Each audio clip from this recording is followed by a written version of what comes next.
Right, Charlotte Laws is with us. How you doing, Charlotte? I'm doing very well, thank you. Did I get you mid-coffee there when I said that? Was you drinking something there? Mid-water is what Charlotte, it was. Charlotte from, if you don't know, you should know, the Netflix documentary, The Most Hated Man on the Internet, is did it drop this week or last week? Is it the, brand new, isn't it? the 27th, so it's just been a little bit over a week. But it's So still in the top 10, top yay. 10 Oh, yeah. worldwide. It's top 10 here. It came up as a suggestion to me, and I was like, right, I want to watch this. I always watch these Netflix documentaries, and it's kind of like focuses on your story and your daughter's story, doesn't it? But around kind of other cases with this guy Hunter Moore, who's a real charmer. You like him? Yeah, he's one of your favourite people. He's kind of like the devil, isn't he? I don't think you can get any more evil than Hunter No, I know. Moore. Definitely. It's kind of amazing. I'll tell you what was pissing me off in it more than him were the disciples of him. You know what I mean? Mhm. Like Oh, the Yeah, they're people very that, scary because you don't even know who they are. So these are like people that can come at you from any angle who could be ex-cons, could have guns, could have anger issues, and they come together and they just kind of ratchet it up and they, kind of become more and more hatred as they, come together in various groups. So yeah, it's very scary, these followers of his. without them, he's literally nobody. Like they are applauding his every move. Like, but they never. What is it with people these days, Charlotte, that people can never put themselves in the position of the victim and how they would feel if somebody done that to them and was not only it's bad enough to get all this shit put on there about you, but then your Facebook account, home address and stuff. Why is that funny in under any circumstances? Like, I don't understand the mentality of people that were upset when this guy got taken down. Yeah, I've never understood it either. And I think it may have to do with his followers, some of them having very low self-esteem and Yeah. feeling like somehow tearing other people down builds them up. Because I know that's Hunter Moore's mindset. And you even go back to like ancient times where there'd be a public hanging and all these people stand out there watching. I've never understood that either. So there have No. been people throughout history who have enjoyed the torture and torment of other people. Really bizarre to Absolutely. me. Is it people's that thing though? mindset is Crazy. Is it that mindset. thing though? Like, would you? I guess like when what do they call it? Rubberneck in here. Like when you're driving and there's a big car accident. Do you feel Yeah. the need to look? I do. I don't know why I do, but I don't want to see anything horrific. But yeah, it's curiosity, I guess. I don't know. Yeah. Well, I mean, I kind of don't look because I don't want to hold up traffic, but No, I guess there is a curiosity probably that people have as to what happened, and yeah, maybe so. Yeah, but I mean, this it's beyond curious. Fair enough. You get these dickheads going to what was his website called? IsAnyoneUp.com. Is anyone up? Yeah, you get these people going. Fair enough to go and have a look. That's bad enough and making this guy money, but the actual people, you are a god to us. Why? Right. What is your definition of a god? Well, they used Charles Manson language. So they were called the family, they called him the father, and they were the children. So they got into all this kind of, Charles Manson type of lingo. And people would say, I will kill for you, father. What do you want us to do, father? I mean, it was really very much a cult. It was a cult. It was definitely a cult. It's unbelievable. Yeah. Lee, what was you trying to say there? No, I was just saying, like, I just... The thing is with people like that, they religiously follow these sorts of people, and I think if Hunter Moore said to him, right, go and hurt that person, they actually would do it because that's how much they was into him. When I watch the documentary and I see these, like, the kind of comments that are coming up underneath the people's like pictures, and I was thinking to myself, like, how would these people think if it was them up there? And all this being said, it's just the mindset in these people, whether they're, I don't know how old they were, in them days, was there a parental control on the internet where you could go up? They could have been really young teenagers to older psychotic people. Do you know what I mean? So it's just madness, the way that, and the whole documentary, I was just gobsmacked by it all. Yeah. Really surprised. It was probably mostly like 16 to 35. And I think most of the people were in their 20s. That's my guess based on what I saw. Oh, yeah. Definitely. So, Charlotte, can you give, for people that haven't seen it, can you give us a quick rundown of like your story as relates to this and what kind of went on from beginning to end, really? And if you can, I'd like to hear a little bit about Anonymous jumping in there because I thought that was very funny. Yeah, that was quality. Declaring him That dead and all really this stuff. Really good. So, the Yeah. floor is yours. Well, I mean, my daughter was hacked. Her email was hacked. Her social media was hacked. And about a week later, her topless picture, she had taken some pictures in her room. And the privacy of her room, one of them had been hacked. There were over 100 pictures, and her cell phone had gotten full. So she sent them to her email to save them. She had no intention of ever showing the topless picture to anyone. Then she was hacked, and then the topless picture went onto Hunter Moore's site with her name, social media, Lincoln City, and she was Just at quickly, sorry, just quickly with the hacking, did they what they showed on the documentary? Is that what they did to your daughter with the little digit code thing? It was like a social engineering type of thing. Yeah. Right, And when okay. it first happened, I actually thought maybe it was a financial thing. So I told her to change her bank passwords and that kind of Yeah. stuff. We had no idea that it was like a nude picture thing, you know. No. So anyway, she was at her waitress job and somebody called her, one of her friends called her and told her that she was on there, and she was just devastated and freaked out and immediately called me. And I had never heard of revenge porn, and I went on the website and I saw her pictures. And so she, came home, locked herself in the room, didn't want to have any contact with the world. And I started trying to get that picture down, because one thing about victims is they tend not to be able to fight for themselves. When, they just feel helpless. They feel, and Yeah. they turn the knife inward and start blaming themselves. And society was also blaming victims at that time. Victim blaming was very, very big. So it was, it was like a huge battle. So first we sent emails to Hunter Moore and asked him to remove the picture, which he didn't, which I wasn't surprised, because other people you could see online had tried that and it hadn't worked. We went to LAPD and they did the victim blaming and asked Kayla why she would take a picture like this if she didn't want it on the internet. So I came home, I called the FBI. They initially told me to file a report online, but I talked them into connecting me to a detective, who then said there'd be 3 agents coming to the house. In the meantime, Kayla found one of her other friends on the site. And so I contacted her, and she said she had never sent the picture to anyone and she had been hacked. So I thought, well, this is really weird, because the media are all talking about how it's vengeful exes. And I only know 2 people on that site, and they were both hacked. So I think to myself, there's definitely a hacking scheme here. So what I started doing is reaching out to various victims on the site, which was extremely hard to do, because I was scared the hacker was on their technology, like their emails or social media. So I had to do everything by phone. And so I would sometimes have to call like somebody with the same last name in a city and say, are you related to blah, blah, blah? Could you have that person call me? It was really hard getting in touch with them. So I contacted 40 people who were posted around the same time as my daughter. And I found out 40% of them had been hacked. And 12% of them were morphed porn. In other words, it was their head, but they were put on a porn star's body. So over like 50%. Yeah.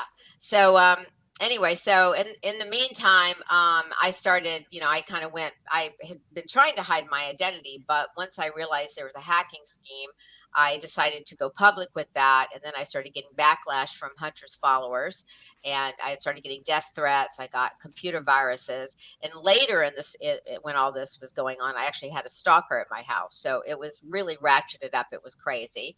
And, so what was that? What was the eventually, stalker doing? Like, what was they just hanging around outside or following you around? he was hanging around outside. He was sitting in a white car. It was a young kid, probably 20 to 30 years old, blonde curly hair. And my daughter had seen him sitting out there the night before, but she hadn't told me till the next morning. And then that evening, she was studying by the window and said, why is that guy sitting in the car out there again? And the computer technician guy who had come to help me get viruses off of my computer had said, if somebody wants to hack into your network, they're most likely going to need to be near your house. So be on the lookout for weird cars or vans on your street. And I have this cul-de-sac street. I mean, there's like no cars. I mean, it's a real obvious thing when someone's sitting out there. Yeah. And so when I saw him, that second night, I marched out there. I was really pissed off by this point. I mean, I just like had it with this whole thing. You should just go and give him a big clothesline. Oh, what a clothesline! That's what you should have done. Videoed it. Put it on his side. So I marched out there and I said, "May I help you?" And my daughter was running behind me going, "Mom, what are you going to do? Mom, what are you going to do?" And he looks over at me. He freaks out. He was doing something in his lap. He just turned on his car. He zoomed away, almost hit the neighbor's wall. And I think if someone was innocent, they would have said, "Oh, I'm just waiting for your neighbor." Or, they would have said something like that. They wouldn't like freak out and zoom away. No. So that's about the most pitiful stalker I've ever heard. He's like running away from you. I'm going to sit here and be all intimidating. Oh, here she comes. Oh, let's get out of here. What the fuck is that about? Oh, Charlotte was a woman on a mission. You was a woman on a mission. Yeah. He wasn't carrying an axe like The Shining, was you? Or anything like that. No. He was just scared. Oh, what a pussy. Yeah. Unbelievable. Yeah. Right. Yeah. Anyway, continue. So then, time passed, and he eventually, he learned that we were trying to get my daughter's picture down. I finally talked my husband into helping. I had called Hunter's publicist. I'd had several conversations with his attorney. I'd called some of his advertisers. I even tried to call his mom because I thought maybe his mom can do something. And I called what I thought was her workplace, but she had stopped working there. So my husband didn't want to get involved with this initially. He said it'll just go away if you ignore it. But my husband never goes on the internet. He knows nothing about how things work online and how a nude picture just spreads from site to site to site, of course, if you leave it there. So finally I talked him into helping. Sorry, I was wondering when I was watching, did you inadvertently ramp up did you do him a favor in a way by getting the word out there about the website because of what you were doing? Like, I know that wouldn't be your intention, but did that happen? I don't really think so because, he, at this point, you got to remember, he was being glorified like crazy in the press. He had huge headlines. He was doing all these shows. Rolling Stone did a, entire feature on him. I mean, it was like. What did they talk about in the feature? What's to say other than this bloke's a dickhead that puts naked pictures? They followed him to a club in New York and watched him like having sex with all these women and doing cocaine and that kind of thing. So it was like something where they followed him around when he was DJing at a. My dog is barking. Sorry about that. Yeah, that's right. I can close the window if you want. I have to get you're up. Fine. You're fine. So he was being glorified. I don't really think that my battle against him really did ratchet it up at that point. I think it was already, he was kind of considered cool by most people in the media. Yeah. So anyway, so finally my husband agreed to have a conversation with Hunter's attorney. And basically my husband was super pissed off at this point because of the death threats and everything. And it had thrown our house into turmoil. So we had that conversation and said, it better be down in 30 minutes. Otherwise I'm going to court. And it was down.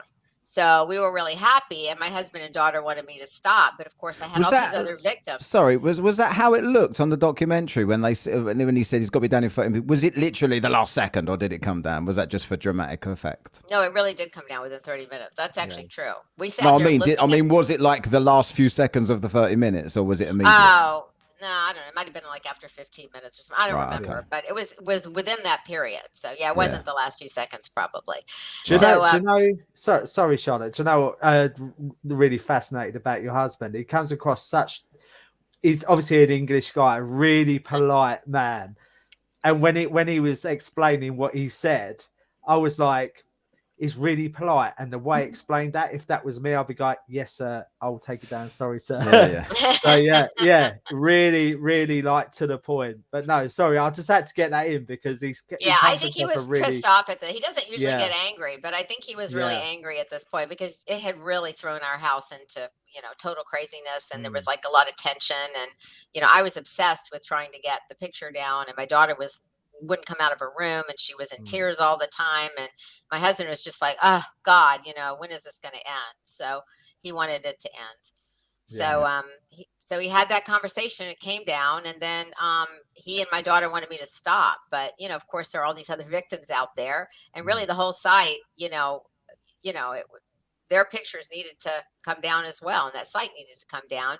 So I said, no, I'm going to keep, I got to do something for them. And so I kept working and to try to get their pictures down and to get Hunter Moore's site down. And then he learned about the FBI investigation because we had told his attorney and the head of his his cybersecurity company. And the cybersecurity guy had been trying to get Kayla's picture down also. In fact, that's not in the story. But before my husband got it down, Black Lotus Communications, that did the security for his website, I talked to the president, and he said, I think we can block Kayla's page, and then the picture would not be visible. It would still be there, but it would not be visible. And they did that, but Hunter went around the block and created a whole new page for Kayla. That's how malicious he was. Really? Like literally, immediately he makes a new page. So then Jeffrey Lyon of Black Lotus Communications said, sorry, he made a new page, but we could try blocking the picture. Maybe that'll work. But in the meantime, my husband got it down before Jeffrey could do anything about that photo. So that was not in the story, but that actually happened. It just shows how malicious Hunter was at, saying, no, that picture is going to stay up here no matter what. Yeah. So, anyway, Hunter got very scared about the FBI investigation. He decided he had to take his site down because the FBI were like, that was all evidence that could be used against him. And this other guy, James McGibney, offered to buy it from Hunter. So Hunter was like, I might as well make some money off of it since I got to take it down anyway. So he sold it. And so the site came down. But then right after he brought it down, all he did is sell the domain. So, he could put it up 2 hours later with a new domain. There was no reason why he couldn't, of course. So he comes back out and says, I'm going to bring back, all the same pictures except one change. I'm going to add the home address of all the victims with driving directions on how to get to their houses. And so, of course, he got lots of press on that. And that's when I made his home address public on Twitter, because lots of people wanted me to for process serving purposes. How did you find that? I got it pretty early on. I found it through, actually, I think the very first attorney I called, when I called like 9 attorneys at the beginning to ask for help, which they all like threw up their hands and said, I don't know what you can do. And I have no idea. One of the attorneys had his home address because she'd been dealing with another client and she'd had a private investigator who had gotten that information. So she gave me the address. So I had it for a long time, but the FBI asked me not to put it out there at the beginning because they were doing their investigation and they didn't want him alerted to anything. And so they were trying to keep everything as low key as possible. But by this time, he already knew there was an FBI investigation, so it didn't matter. So I posted that, and that's when everything went ballistic and I really got lots of backlash from his followers. So anyway, things continued, and eventually the FBI raided him, and then he was arrested eventually. It took a very long time. Before that, the FBI actually did come to my house. Forgot to mention that. And they came 3 times, and the third time was a victims meeting. So I had some of the victims come to my house. Other ones were available by phone because I gave the FBI my huge stack of 12 inches of research data. I'd been investigating Hunter and his site, so I gave them all this data, and it really helped because they had all these other hacked victims, many of whom had been hacked by the same person as my daughter. And so most of the people in the case against Hunter in court were people that were my victims. Almost all of them were people that I had found and given to the FBI. And then I figured I better start, working on legislation because obviously we didn't have any laws against revenge porn. So I started working with legislators in California first and then other states. And now we have laws in 48 states, but we're still trying to get a federal law passed. So there was no, at the time when he's started naming addresses and stuff like this, and that is that not totally illegal? Was that not illegal at the time? That's mad. Is it now? Well, I mean, people were recently doing that with the judges. Remember the Supreme Court judges who ruled with regards to abortion, people were putting their addresses up. I know that, there is a law if it's related to animal activism. You are a terrorist if you post somebody's, like a researcher's address. There were animal people who went to prison as domestic terrorists due to the Animal Enterprise Terrorism Act. But if you're not an animal person, you probably can get away with it because they got away with it with the Supreme Court justices. Yeah, I don't know what the laws are here over this sort of stuff. I know they're very, very sensitive online these days about saying pretty much anything. You can get arrested in this country for now. And they're just passing. Yeah, they're just passing an online safety law. They're trying to get it through at the moment. But obviously, we've got no prime minister at the moment, or a lame duck one anyway, and they're trying to find a new leader for that party. So they've put it all on hold. But they're literally, you couldn't do that here. You have much you probably could have then. Yeah, you probably could have back then, but definitely not now. Not the last couple of years. Like the police actually concentrate more on that than they would on getting burgled in this country. If you get burgled, you wouldn't see the police. But if you said something bad about someone, the police would be knocking at your door. They do, and it's like it's like gone from one extreme to another. Yeah, even though I think that revenge porn should be an exception to the First Amendment. I think it should be just like child pornography or incitement or libel or, all the list. Yeah. But I think I'm very much an advocate for free speech. I really don't support this censorship by tech companies at all. So I think it's, nude pictures is a private thing. It's a completely different issue than free speech. Yeah, I mean, I guess like, say some people, for instance, like, what was that girl doing? The one that thought she could send in more stuff and that would take her stuff down if she did that. Was it the butthole girl? Is butthole girl. Butthole girl. She was like, what? That's what I thought crazy. about her. Absolute madness. I don't understand. Like, obviously, she was manipulated. It's not her fault that if that's what she thought would help. But I don't know how who could trust this guy? Like, you're going to say, if I send you more, will you take that one down? Oh, yeah, I'll definitely do that. Oh, okay, then I'll send you some more. Like, zero empathy. Yeah. Right. And he hasn't even changed. I mean, he's still a misogynist. He still believes it's everyone else's fault. He's never apologized. He blames his attorney. He blames the hacker. I'm sure he blames me. And because he's done a couple of these very interviews with his friend on the internet, very casual and no remorse whatsoever. I mean, he's the same guy he was. He's like a dinosaur. He thinks he's back in 2010. Charlotte, is he allowed to say anything about you because I know when he got arrested, he was banned from any kind of social media. He was banned from the internet. Is he allowed to say anything in regards to like your name or your daughter's name or anything? I would assume he's allowed to, but he hasn't. And when people ask about me or my daughter, he will not even discuss it. And I think he's afraid to. I mean, I think he's going to get sued. Yeah. I think that's what he thinks, that somehow I'm going to sue him or something if he says something. Because I probably, his attorney has advised him not to talk about me or my daughter. Yeah. I'm guessing. I don't know. I would be scared, from watching that documentary. It's like you just had blinkers on for Hunter Moore, and it was like, I am gonna take this person down if it's the last thing I do on this earth.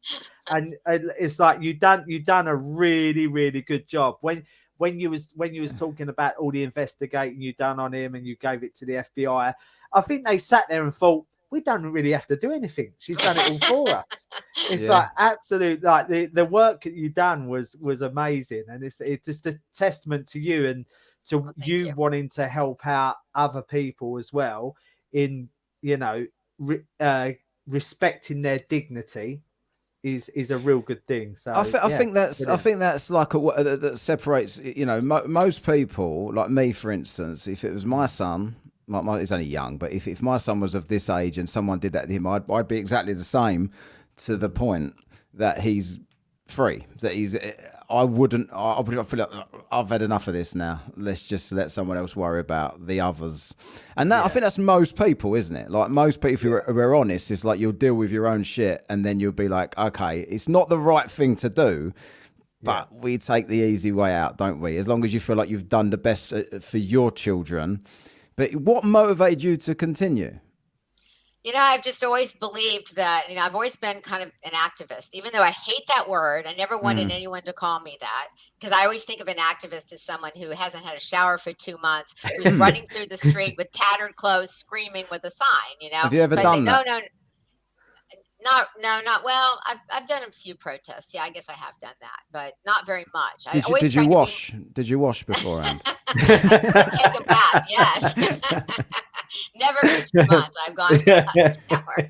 Yeah, that's one of the rules. You've got to not bathe for 2 weeks before your protest and have the worst. And you've sign got to ever. put little dreadlocks in your hair as well. Yeah. That's what I Color it in some way. So I always saw myself as an advocate, because I would put on the business suit and sit at the table and discuss policy, and that was, to me, was more respectable. But I finally have embraced my inner activist, and I learned a long time ago that the key to happiness is what I call other centrism, is helping others, helping causes, doing something meaningful. Right. That's what makes a person happy. And persistence is the key to success. So those are kind of my main philosophies. And so when you're working on a cause like this and you're trying to get legislation passed and you're helping all these victims, that brings happiness to me, because I feel like I'm doing something to make things better. And I think other people would feel the same way. And I hope more people do that. I hope that this movie or this TV show inspires people to realize that if I help others, humans and animals, that they will be a happier person. I wanted to mention something too, because I listened to a podcast you did probably a couple of years ago now, right? I listened the other day. I can't remember what the podcast was, but the guy mentioned on there something about the dogs in Afghanistan. I know Lee will love this, because Lee is like the biggest dog lover that I know. And I hadn't mentioned it to him. Tell me about that. Like, I didn't know about this. Yeah, this happened when we were getting out of Afghanistan. The military contractor dogs were dumped at the airport, left behind by our military, by our government. I was very upset about that, and I was pushing very hard to get them removed, rescued from Afghanistan. And you guys in the UK, you guys got your animals out. And I know Boris Johnson doesn't want to take credit for it, but I understand he was behind getting those animals out. And I say thumbs up for that. I very much appreciate that, if that's Wasn't true. there a guy doing that here? There was a guy pushing for that here. Yeah, it was called it was called NOWAD or NOZAD, or I can't remember the name of your group, but it was it rings a bell, but I can't quite remember. Yeah, for Farthing, or was his last name, I think. Yes. Ken Farthing. That's him, Penn Farthing. So yeah, and then we had a group, the Kabul Small Animal Rescue, with a woman who, her name was Charlotte something, and she was trying to get the animals out, the U.S. animals out. And these were animals, some of these animals were just like the regular military dogs. These were, they were trained in the same way. They were doing the same thing as the technical military dogs. They were military contractor dogs. They were working for the contractors who were hired by the U.S. government. So I was very upset that our government just dumped those animals. And so I kind of was on a big campaign to try to get them rescued. And eventually many of them got rescued, but a lot of them were killed. A lot of them died at the airport. They were killed by Taliban or died of starvation. I mean, it was terrible. And our what were they government thinking with the backward way they withdrew from Afghanistan? I don't understand. I don't know. That was a disaster. I was very unhappy about the way we withdrew. I mean, I didn't think we should have been there in the first place. No, exactly. But I was very unhappy with the way everything happened. The thing is, they did everything backwards, didn't they? There's like didn't they get the army out first and then kind of? Yeah, I know, it was bizarre. I mean, I didn't. What was this like? There was panicking or something. Oh, the Taliban. We trust them. They're good people. Yeah, I know. Exactly. Yeah, they're trustworthy. It just breaks my heart. It absolutely breaks my heart when I hear stories like that. Like, especially because I'm an absolute dog lover, animal lover in general.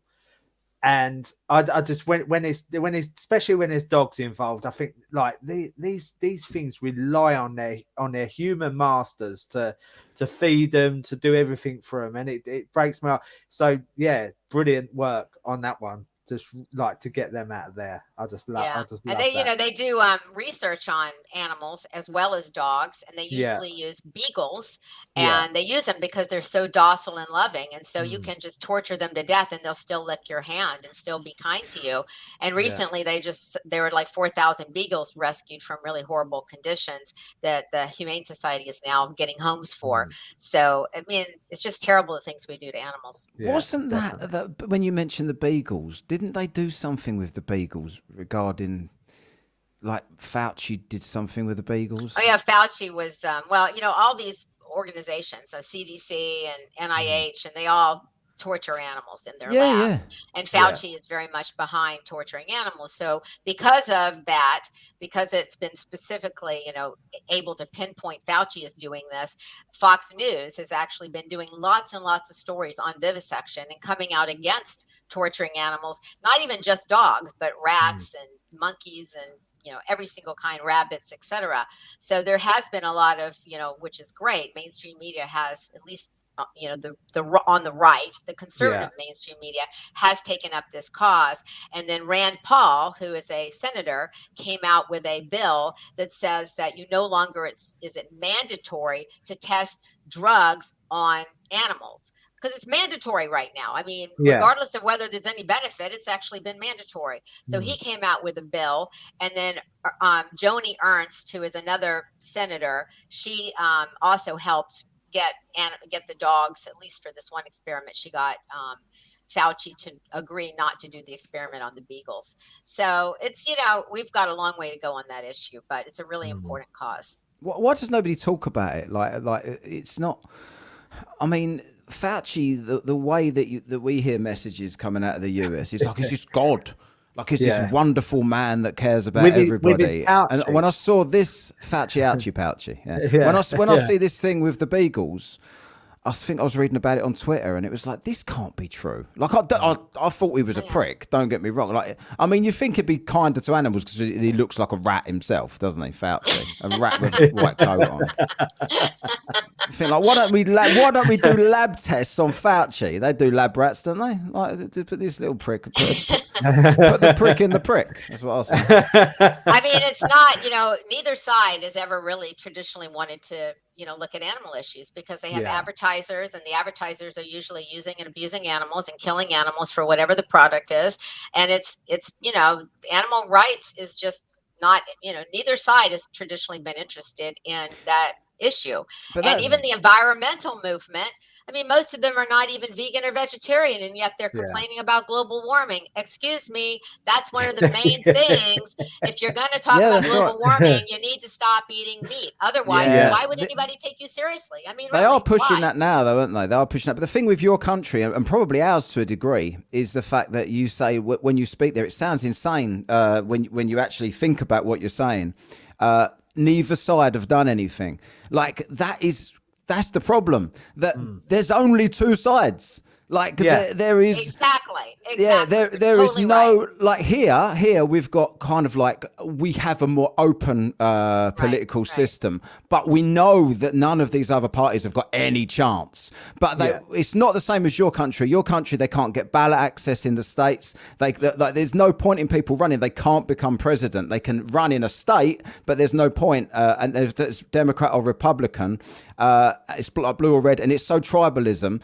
Here, it's Labour or Conservative, same thing. Yeah. We have the illusion here that someone else could win, but nobody, because the public are so brainwashed that no one else can win, because we're literally told that, nobody would bother wasting their vote on anybody else, because you've got to pick red or blue. There's not even the pretense that anyone else could win. The two parties have a total stranglehold on the system, and that's the way they want it. And, according to polls, 40% of the U.S. the people consider themselves independents. I'm an independent. And so, in other words, I get attacked by the left and the right because you're not on our team. Oh, my God.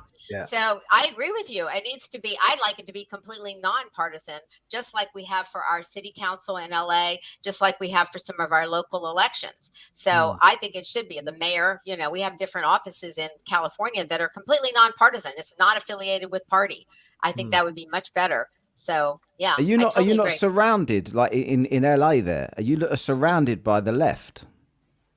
Yeah, it's funny because I'm from Georgia, which has always been a very Republican state. So when I lived there, people would call me like a wacky liberal. And then I moved to LA, and now I'm some right-wing conservative. I mean, no matter where I go, I get attacked for my views. This is the I'm thing. Independent. Because I'm the same. Like, I'm the same. I don't vote anymore because I can't. I can't endorse any of these pricks. Like, they don't do anything they say they're going to. Like Boris Johnson, I don't know if you know this, but like in the last run up to our election, he was going to be in. There's a guy called Andrew Neil that was quite tough on all of the. And he'd have one from each. They'd probably interview 5 people, and he literally calls them on all their shit. And he had Boris Johnson lined up, and Boris Johnson hid in a refrigerator to not be interviewed. I'm serious. How can I vote for this man? Yeah, because it's the only place he could hide. So he was going to go and grab him. Oh, quickly hid in the fridge. So I'm like, hold on a minute. That's like a comedy skit. Yeah. How can I vote for him? Because I probably would have voted for him had that not happened. Because as much as I disagree with a lot of what he did, I think the other side are just more disingenuous. They're all disingenuous, but I think the other side were disingenuous more. I hardly ever vote for one of the 2 main candidates. So I very frequently do a write-in candidate or vote for some third party, something. And in I think it was 2008, my chicken actually ran. I was going to ask you about it. Yes, we want to hear all about this. What happened here? Yeah. So there was a dog in Tennessee running getting a lot of press running for president of the United States in that election. And so my social media followers, lobbied the dog's companion person to put my chicken, May Poulet, on the ticket with the dog. And they finally agreed to do it. So it was really great because we got a lot of press on it. We were able to talk about just what we were talking about a minute ago about independent candidates and not, getting away from a 2-party system. Plus we were able to talk about animal issues. So it was really great. It was really fun. And I voted for my chicken that year. Yeah. Did the chicken get many votes? I'd have voted for the chicken. I don't know, but she's the only chicken on Wikipedia who's ever run for public office. So I'm very proud of that.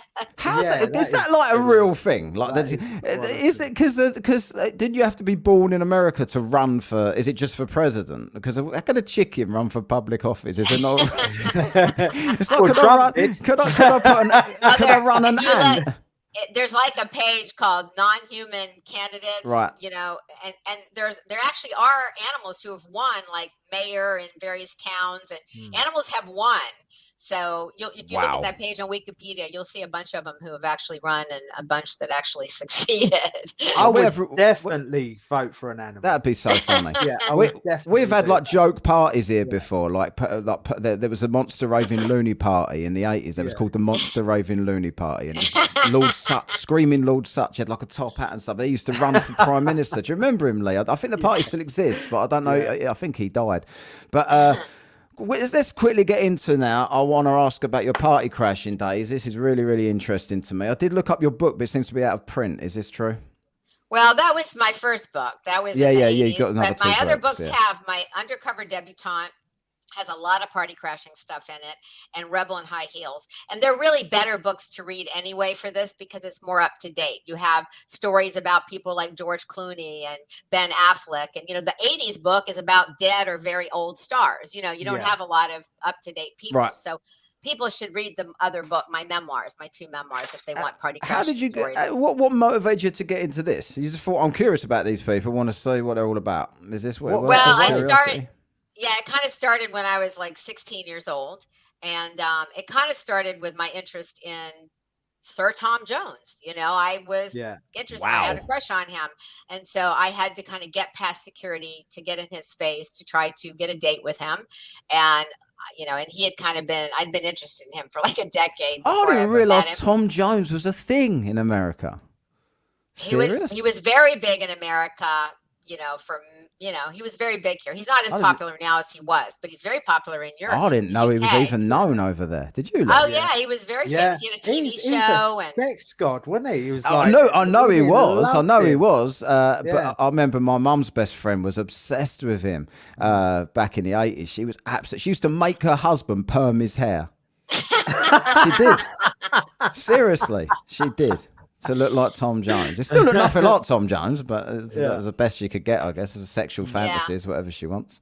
Yeah. But so anyway, I ended up dating him for 3 years, and then I started kind of getting to know a lot of people in the entertainment industry, and it was kind of fun. It was like, when I was 20 years old, it was like my friends were going bowling or going to the bar, and I was like, no, I think I'll hang out with the president and, Lee Iacocca. To me, it was more fun because it was interesting.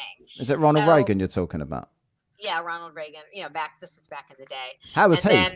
I loved Ronald Reagan. Yeah, I liked him. I actually worked on his campaign and I voted for him the first time he ran. So yeah, I liked Reagan. I thought he was a good president. He was like really depicted here as a bit of an idiot. Was that not true?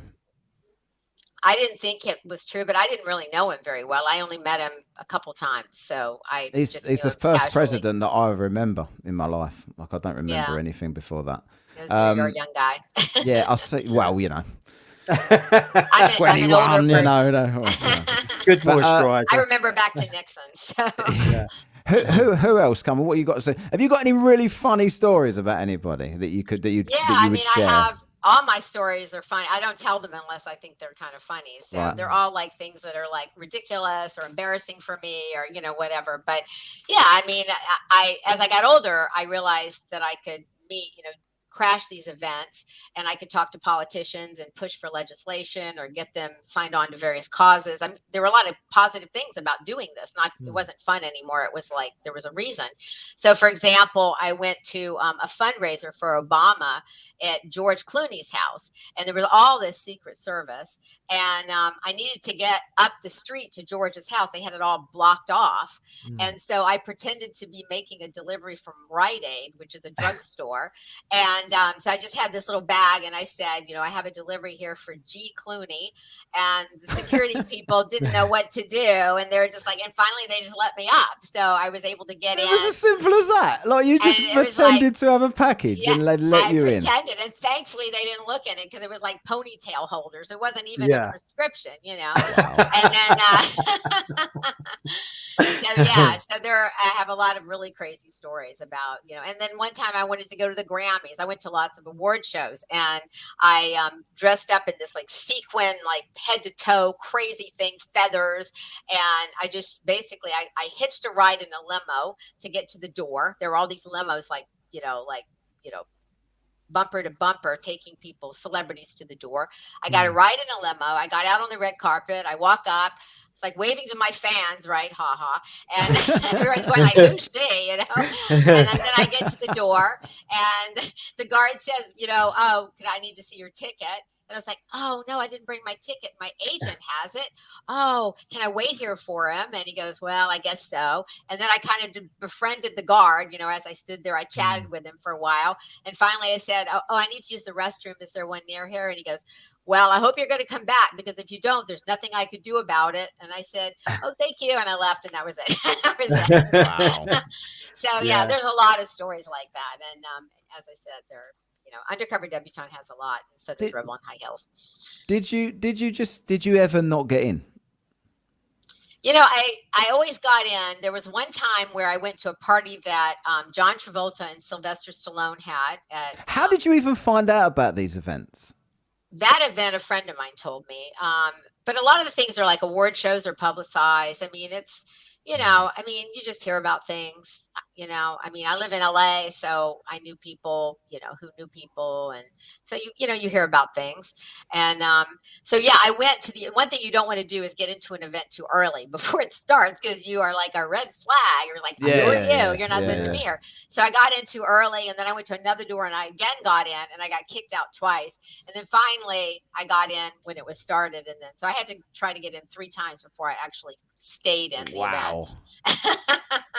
I wouldn't even have the balls to try once. I'd be like, they're never going to fall for this. You should have done my trick, Charlotte, right? I went up to a nightclub once, didn't get in because I had no ID on me. So I went, okay, no worries. So I left, went home, put a pair of glasses on, like specs, reading glasses, come back, got in the queue and they went, yeah, go through. Yeah. I thought, Clark Kent disguise works. Yeah, exactly. So what, you look smart or something? Why did they let you in with glasses? They probably felt sorry for me, Charlotte, because I was ginger and I was wearing glasses. Where was that? What place was that, Lee? Jumping Jacks. Oh, Jumping Jacks. Was Yeah, I there? yeah. Was I there that night? No, I don't think you was there. Right, that night, no. no. I used to lend people my ID if they were younger. They never checked anything back then. They'd just be like, recite your date of birth, and that was good enough. As long as you've memorised what to say, they would just let you through. But it wasn't any celebrity parties. Have you got any stories? What about UK celebrities? You know anybody from here? Just really Tom, I guess. I mean, I met, I actually went to the Golden Globes. And I sat next to Ridley Scott and Christopher Plummer. So this was really hard. This was actually in 2018.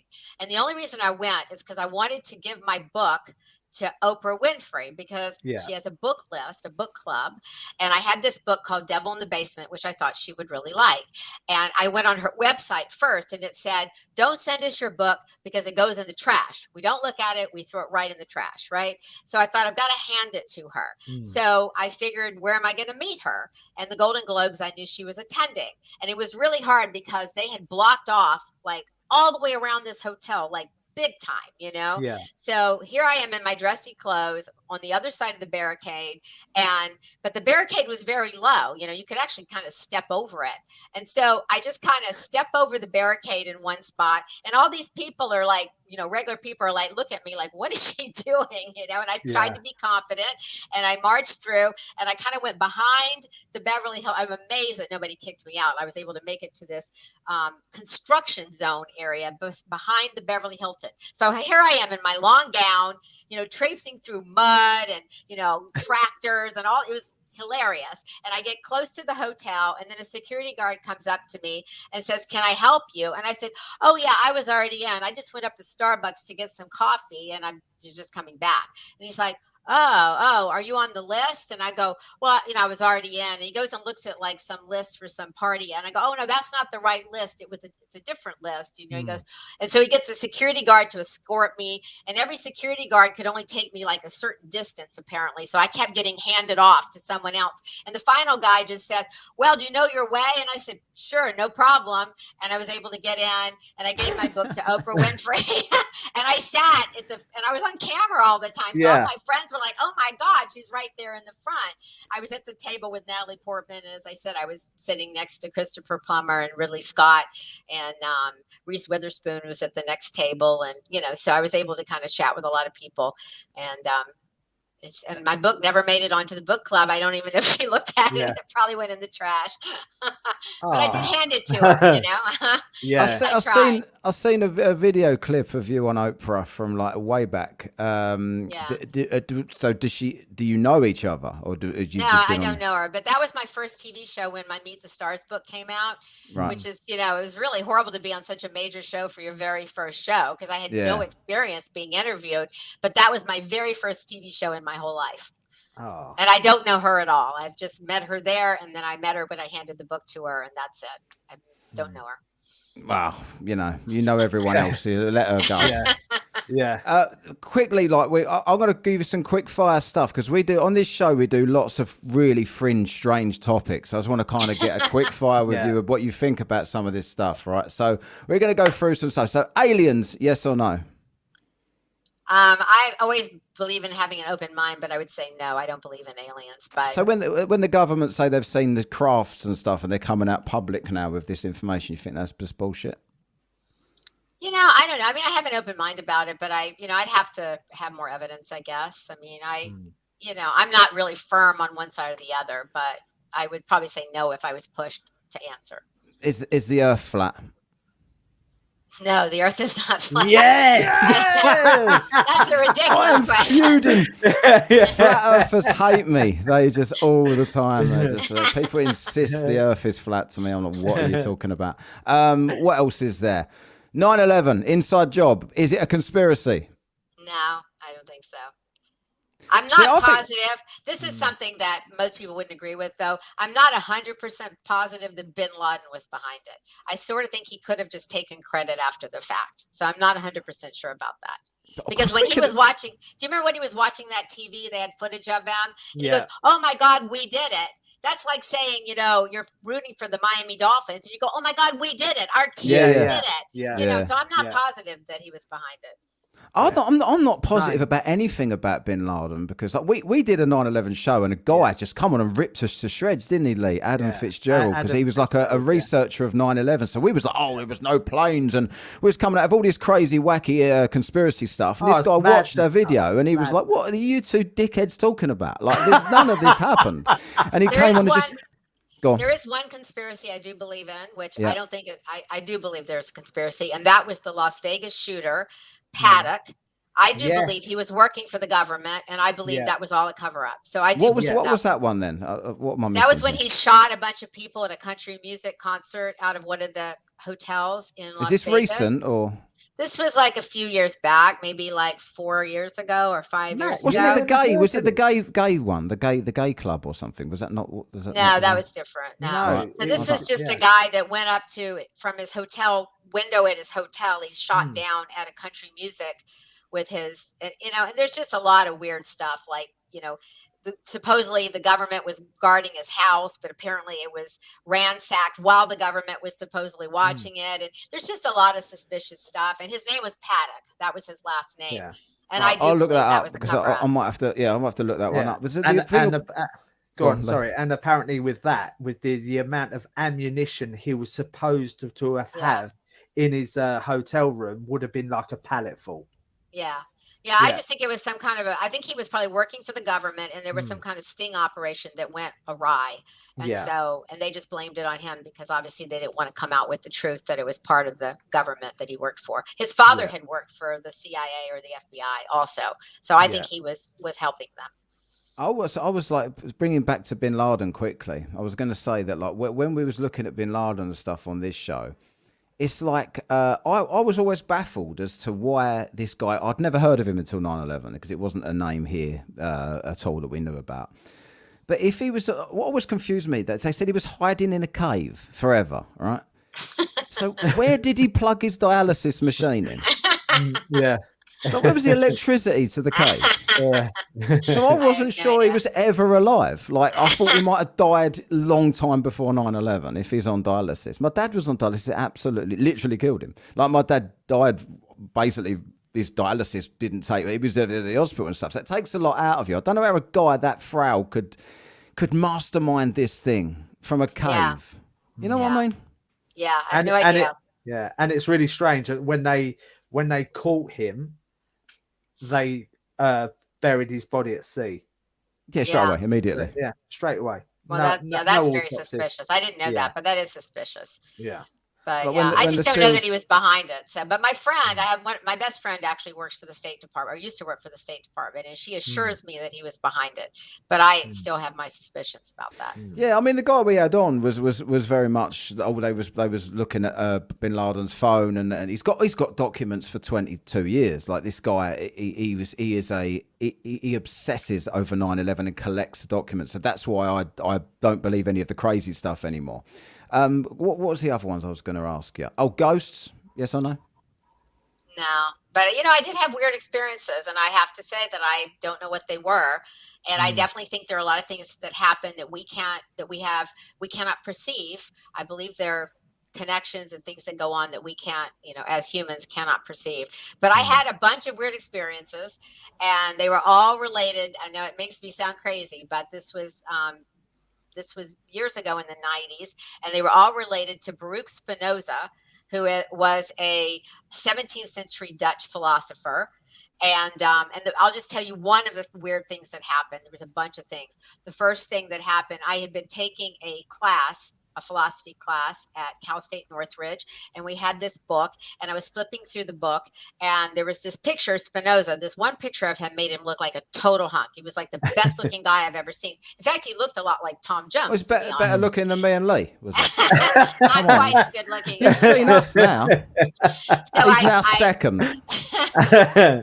So anyway, so time passes, and then the teacher starts putting these ideas on the board. We're studying lots of different philosophers, and then I was very excited because the ideas he was talking about were the same guy as the good-looking guy in the book. I was like, oh my God, because I agreed with that, right? So I go home that night. I'm talking to one of my good friends from Orange County. She doesn't even go to college. She doesn't know anything about anything. She doesn't know anything about philosophy. And she asked me if I was dating anyone. And jokingly, I said, no, but I have a crush on a philosopher who was born in 1632. The next sentence out of her mouth was, oh, that's really funny. You have a crush on a guy who died in 1677. I never told her that. He did die in 1677. Wow. So that was like the first weird experience in my life. And I had a sequence of about 12 things like that, which I cannot explain. And then I've never had anything since. And they were all related to Spinoza. So. Would you? Oh, right. One thing, because I was going to say, like, sometimes I think, like when someone says something and you're like, I was just thinking that. Like, yeah. There's, I think there's a connection somewhere, like low level that we don't. Yeah. There's definitely things that we don't know about. I definitely believe that's happened to me so many times. Yeah. Lee, what other things we've done on the show quickly? Do you remember, Lee? Bigfoot. I don't have any reason to believe that. I'm not really a conspiracy theorist. So. No. Like this is I know our it's show, right? So You're used to no, definitely not. So we started this show probably right at the beginning of COVID, and Lee was a big conspiracy theorist. I really wasn't. Through COVID, we kind of went down a lot of rabbit holes, and I was starting to get a little bit like, wow, this is a bit weird. Oh, that's a bit weird. When you look at things, they look strange. But I think as the time's gone on, Lee's become less of a conspiracy theorist, and I've gone 100%. back to being not a conspiracy theorist. Yeah. So we talk about them because they're interesting and because that's what the audience wants to hear. But we talk about them from a more comedy point of view. Like, could this happen? Like, we've had like Bigfoot hunters on, we've had Loch Ness monster hunters on, and all this kind of stuff. But it's all kind of like done with fun. But as far as like what you said with the Bin Laden stuff, there is stuff that is weird. That there's definitely strange stuff goes on in the world, and I think that's what feeds the conspiratorial mind of people. Right. There's a slight smidgen of truth there, and people then go off down the rabbit hole, and they come to a grand conclusion. Right. That the world is run by lizards and. You know what I mean? Like the world's run by lizards, and no one's everybody in. Like, can you confirm that like the Hollywood elite are not lizards? I can confirm that they're not. Yes. Yeah. There you go. Yeah. And Valiant Thor. Solved. Right? Valiant Thor. Valiant Thor was an alien, wasn't he? Yeah. I've never even heard of that. Valiant Thor. So if you look this up, this is when Eisenhower was president. The story that the story that the White House actually put out as a genuine story. Then this is what they put out was a guy from Venus, which I believe is gas. So I don't know how this could happen, but a guy from Venus crash landed on the White House lawn and worked for the government. That was out there as a true story. Yeah. And I think that was to kind of scare Russia at the time, or wherever it was, that they was going to get all of this technology for weapons from another world. And they've got photos. If you go in and Google Valiant Thor, it looks like Elvis, honestly. Like it was in the 50s. And he's just got the slick back hair and the sideburns and all this. It's like, why would he be keeping up with Earth fashions up on Venus? Insanity. Billy Fury. Yeah. So we've got to do one more thing. We do a thing on this show. So like when we really can't stand someone, they're a complete prick, we put them on the Whatcast list that we hate. So we're going to put Hunter Moore on the list. So Hunter Moore, you just made the list. He's on the list now with everybody else. Right. Yeah. That was great. Thank you so much, Charlotte, for coming on. That was you. really good. We really loved that. The documentary, for those people out there that haven't seen it, it's The Most Hated Man on the Internet. It's on the Flicks of Netflix, if you're normal and don't talk like a dickhead like me. And it's trending. So it'll be easy to find. You'll be able to go on there and find it straight away. And it's kind of Charlotte's story about her daughter, Kayla, and about a load of other people that this guy's kind of like tried to make money off of, and he's got his comeuppance. The funniest thing about it, there was what made me laugh, was at the end when it said we asked him to be involved, and he declined, but we used it anyway. That was the best part. I agree. Yeah, I was really laughing at that. Definitely. Right, thanks very much, Charlotte, for coming on. And thanks for having me. Me and Lee are going to go off and do this the next Twaddle Hate of the Week now. Thanks a lot, and we'll catch you later. Oh, sorry, before we go, Charlotte, you got anything you want to plug while you're on here? Just my books. I mean, Undercover Debutante and Rebel in High Heels are my 2 memoirs. If you want to know more about party crashing, more about the revenge porn story, because there are lots of things that were not in the documentary that actually happened, and so you can learn more. Are they on Amazon? Because that's what everyone does these They days. are. Right. They are on Amazon. Yes. Okay, On Amazon. go grab them on Amazon. Thanks very much, Charlotte Laws. Thanks a lot Thank for you, coming Charlotte. on. And Thanks we for will having me. It's see you brilliant. later. Catch you later. Bye bye. Take care. Bye. See ya. Bye.